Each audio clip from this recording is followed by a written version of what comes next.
કોંગ્રેસના મુખ્ય પ્રદેશ કાર્યાલય ખાતે નેતૃત્વ સૃજન 2 દિવસીય તાલીમ શિબિરનું આયોજન કરવામાં આવ્યું હતું, જેમાં રાષ્ટ્રીય કોંગ્રેસના મહિલા અધ્યક્ષ અલકા લાંબાએ તાલીમ વર્ગ ખુલ્લો મૂક્યો હતો.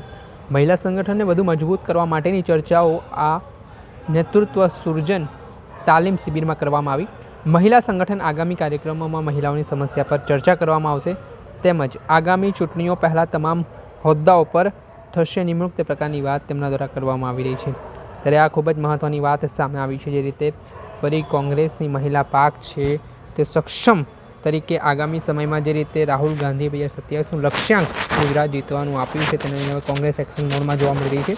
આવતીકાલથી કોંગ્રેસની એક જન આક્રોશ રેલી પણ ઉત્તર ગુજરાતથી નીકળવાની છે, જેમાં કોંગ્રેસના નેતાઓ છે તેઓ તડામાર તૈયારીઓમાં જોતરાયા છે. ત્યારે હાલ જે અલકા લાંબા જેઓ કોંગ્રેસના રાષ્ટ્રીય મહિલા અધ્યક્ષ છે તેઓ ગુજરાતના પ્રવાસે છે અને તેઓ મહિલાઓના સંગઠનને લઈને વાત કરી છે. કોંગ્રેસમાં કે તે મજબૂત કરવું, નવું જે સર્જન શિબિરનું આયોજન થયું તેમાં તાલીમ મહિલાઓને આપવામાં આવી રહી છે અને આગામી સમયમાં કોંગ્રેસ મહિલા સંગઠનને મજબૂત બનાવવા માટેના પ્રયાસો છે તે કરવામાં આવી રહ્યા છે.